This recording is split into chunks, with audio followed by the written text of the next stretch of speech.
već neredi koji su izbili na južnoj tribini stadiona Partizana, gde se nalaze najvatreniji navijači crno-belih. Negde polovinom prvog poluvremena došlo je do nereda kada su određeni ljudi zapalili baklje i počeli da se obračunavaju sa onima koji se nalaze oko njih na južnoj tribini. Kada je nastala opšta jurnjava na toj tribini, ljudi su počeli da beže prema izlazima, prema vrhu tribine. Izgledalo je sve vrlo dramatično u tim momentima. Nekoliko ljudi je već tada u tom momentu bilo povređeno, pa je hitna pomoć intervenisala i vrlo brzo je dvoje ljudi već na početku tih nereda odvezla sa stadiona. Nešto kasnije grupa od nekoliko desetak momaka golih do pojasa, neki od njih čak i potpuno goli su odvedeni sa stadiona. Žandarmerija ih je uhapsila. Kasnije, kako se saznalo, više od 15 ljudi je uhapšeno. Jedan od njih, prema informacijama koje su dospele u beogradske medije, je stigao u urgentni centar i prenešen je na reanimaciju. Dakle, bore mu se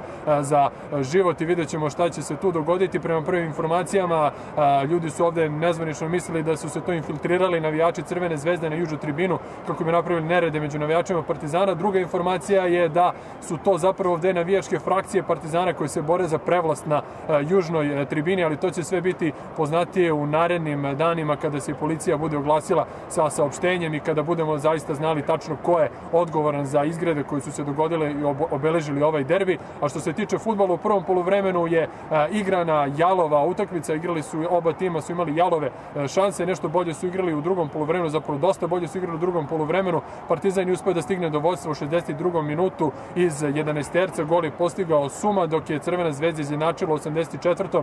preko Boačija. Tako je završen ovaj jesenji deo prvenstva. Zvezda ima trenutno 9 bodova, više od Partizana. Nastavak je na proleće, a ovu utakmicu će svi pamtiti po već pomenutim neredima.